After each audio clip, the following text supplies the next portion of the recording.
चंद्रपूर जिल्ह्यातील नागपूर छोटा येथील पडोली परिसरात धम्मनाग विपश्यना केंद्राच्या भूमिपूजन सोहळ्याचा भिक्खू संघाच्या उपस्थितीत भक्तिमय वातावरणात उत्साहात संपन्न झाला।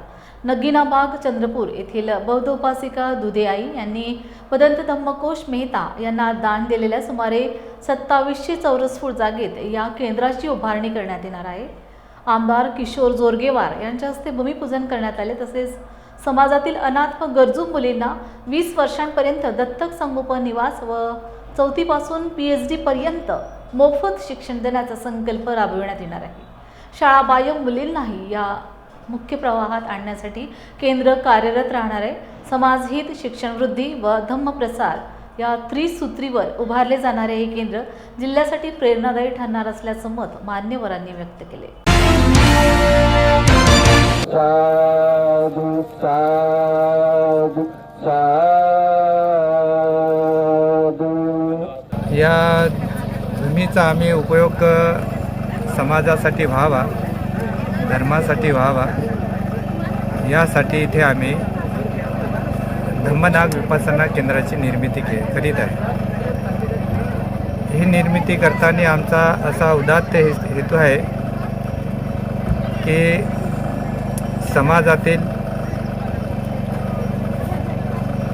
ज्या अनाथ मुली आहेत, ज्यांना आई नाही आणि वडीलही नाही, अशा मुलींना 20 वर्षासाठी दत्तक घेऊन त्यांना 4थ्या वर्गापासून ते PhD पर्यंत मोफत प्रशिक्षणाची आम्ही इथे व्यवस्था करणार आहे।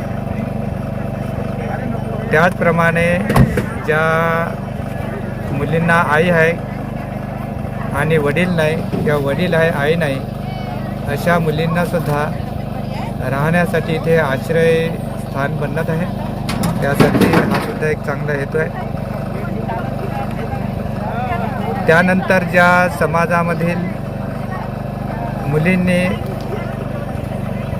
शालेय शिक्षणापासून वंचित आहे, तर त्या मुलींना शिक्षणाच्या प्रवाहामध्ये आणण्यासाठी सुद्धा हे केंद्र कार्य करणार आहे। त्याचबरोबर फ्रीमध्ये विपश्यना शिबिराचं केंद्र पण इथे चालणार आहे आणि त्याची एक निश्चित तारीख ठरवून त्या तारखेला हे केंद्र सुरू होते। आणि त्याचप्रमाणे विविध आम्ही उपाययोजना करून समाजाचा सर्वांगीण विकास कसा होईल या हेतूने या जागेचा आम्ही उपयोग करणार आहे। असा उदात्त हेतू ठेवून मी हे बांधकाम बौद्ध भिक्षुणी आणि बौद्ध उपासिका यांच्या माध्यमातून करणार आहे। रुक्मिणी दुधे नावाची आई नगीनाबाग इथे राहतात। धर्मकीर्ती बुद्धविहाराच्या बाजूला त्यांचं राहायचं घर आहे आणि ते अनेकदा दान करत राहतात। कोणती मूर्त्यांचं दान, विहारांचं दान, काही साहित्यांचं दान असं करत राहतात। ते त्यांचं एक पिंड आहे। त्या पिंडापैकी रुक्मिणी दुधे नावाची उपासिका हिने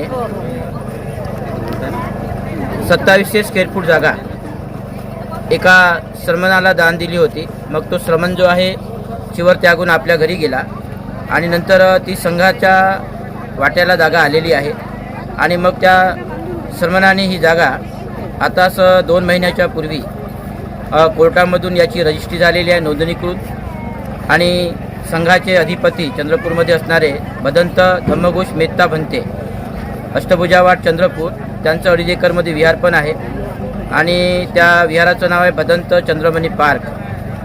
या भंतेच्या नेतृत्वामध्ये ही जागा दानाच्या स्वरूपात मिळाली आणि या ठिकाणी त्यांनी धम्मनाग विपश्यना सेंटर असं नाव ठेवून इथे बांधकाम ते प्रारंभ करणार आहेत। तर चंद्रपुरामध्ये भिक्षुणी ज्या आहेत, बहुतेक भिक्षुणींना राहण्यासाठी इथे विहार नाहीत, त्यांना स्वतःच्या मालकी हक्काचे। त्यामुळे आणि भविष्यामध्ये पण काही धार्मिक महिला या भिक्षुणी बनणार आहेत। हा उदात्त हेतू लक्षात घेऊन या ठिकाणी सर्वप्रथम या 2800 स्क्वेअर फूट जागेपैकी 300 एक ब्लॉक, ज्या ब्लॉकमध्ये संडास, बाथरूम, किचन आणि एक 10 बाय 10ची खोली, या 300 फूटच्या एका ब्लॉकमध्ये हे राहणार आणि तिथे एक भिक्खुनी स्वतंत्र निवास करू शकेल। गुन्हेला जर आपण 27 पकडलं तर 9 निवास असे निघतात।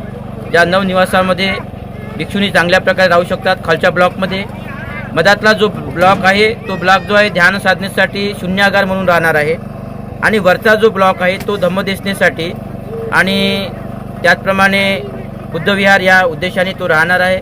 अशा प्रकारे 3 मजली हे बुद्ध चंद्रपूरच्या दुधे आणि रायपुरे या परिवारांनी ती चंद्रपूर विपश्यना केंद्रासाठी जी छोट्या नागपूरची जागा 2700 स्क्वेअर फीट दान केलेली आहे. इथे एक भव्य दिव्य विपश्यना शिबिर निर्माण होत आहे आणि त्याचा आज भूमिपूजन सोहळा आपले लाडके आमदार साहेब जोरगेवार साहेब यांच्या हस्ते झालेला आहे.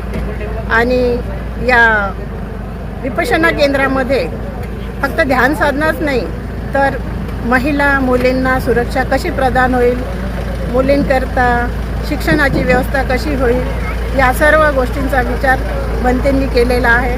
त्यामुळे भंतेंचं फार फार आम्ही आभारी आहोत. आज या ठिकाणी धम्मनाग या विपश्यना केंद्राचं भूमिपूजन झालेलं आहे. दुधे आणि रायपुरे या मातोश्री जागा दान देत विपश्यना केंद्र करावं ही भावना दिली दाखवली. त्या भावनेतून या ठिकाणी आज भूमिपूजन झालेलं आहे. अत्यंत आनंदाची गोष्ट आहे कारण की या धकाधकीच्या जीवनामध्ये विपश्यना ध्यान माणसाला आवश्यक आहे आणि त्याकरता धर्माच्या मार्गावर देशकार्याच्या समाजकार्याच्या मार्गावर चालण्याच्या करता म्हणून अशा या केंद्रांची नेहमीच आवश्यकता असते आणि म्हणून मी या ठिकाणी त्यांचं अभिनंदन करेन आणि लवकरात लवकर हे काम पूर्ण होण्यासाठी माझ्याकडून जे सहकार्य लागेल ते सुद्धा निश्चितपणे करण्याचा या ठिकाणी संकल्प करता. जय भीम. की आज आपण बघतो की निराश्रित मुलामुलींच्या शिक्षण आणि त्यांच्या पुढील प्रगतीच्या मार्गामध्ये शिक्षण ही मोठी भूमिका आहे. शिक्षण नसेल तर मनुष्याच्या जीवनामध्ये छान संस्कार त्यांच्यावर रुजले जाऊ शकत नाही. कारण उपजतच सारी मंडळी हुशार विद्वान असतात असे नाही. आणि म्हणून या धम्मनाग विपश्यना केंद्र नागपूरच्या विद्यमाने जो संकल्प इथे केलेला आहे आणि त्या संकल्पाला खऱ्या अर्थाने कारण इथे म्हटलेलं आहे की शालेय शिक्षण घेणारे जे काही ही जी भूमी ज्यांच्यासाठी ज्यांच्या कार्यासाठी इथे समर्पित केलेली आहे तर तेव्हा हा उदात्त विचार साकार करण्यासाठी महत्त्वपूर्ण भूमिका जर असेल तर ते उपासक आणि उपासकांची आहे. आमदार साहेबांनी सांगितलं की समाजाच्याच प्रक्रियेतून ही जी काय संकल्पना ही यशस्वी करायची आहे आणि म्हणून सर्वच उपासिकांना दायकांना मी अनुरोध करतो की हे जे काही विपश्यना सेंटर इथे सुरू होत आहे आणि त्या प्रक्रियेसाठी आपण सर्वांनी भगवान बुद्ध म्हणतात दानंच योद्धंच समानंच माव. दान देणं आणि योद्धावर जिंकलं अशा प्रकारची भूमिका आहे. दानंच योद्ध दान देणं म्हणजे युद्ध आहे कारण लोभ द्वेष आणि मोह ह्या गोष्टी सोडूनच दान देत असतात. आणि म्हणून ज्या आपल्या दुधे आई आहेत खरोखरच त्यांनी ही 2700 स्क्वेअर फूट दान दिलेलं आहे. आणि खरोखरच आजचा हा जो प्रसंग आहे कारण आपण बघतो धम्मप्रकाश भंतेजींनी बांधकामाची अडचण आहे, ही नाल्याची जागा आहे आणि खरोखरच रस्ता बनायचा आहे आणि पायवा 5 फूट उंच असेल आणि म्हणून ह्या साऱ्या प्रक्रिया बोलण्याच्या नाही. बोलणं सोपं आहे पण त्याला कृतीची जोड देणं हे अशक्यप्राय कोटीतील गोष्ट आहे. तेव्हा आजच्या प्रसंगी अधिक न बोलता हा या कार्यक्रमाला सर्व उपासक आले तर आपण ती संकल्पना साकार करूया आणि बाबासाहेबांच्या स्वप्नांना आपण खरोखरच स्मरण करूया का त्यांचं स्वप्न होतं की भारतामध्ये बुद्ध धर्म हा विकसित होणार. आणि आजच्या प्रसंगी अधिक न बोलता बुद्ध धम्म संघ या बलाने आज इथे लाड बुद्ध टी व्हीची जे काही प्रतिनिधी आलेले आहेत आणि तीनही भंतेंची त्यांनी मुलाखत घेतलेली आहे तर ही मुलाखत जनमानसांपर्यंत गेलेली पाहिजे. आणि आपण बघतो की चंद्रपूरच्या या ग्रामीण क्षेत्रामध्ये या वळणावर हे धम्मनाथ विपश्यना सेंटर हे ऐतिहासिक स्वरूपाचं बनावं अशी शुभेच्छा मंगलकामना करून मी इथे थांबतो. या भवतु सब्बमंगलं भवतु सब्बमंगलं भवतु सब्बमंगलं.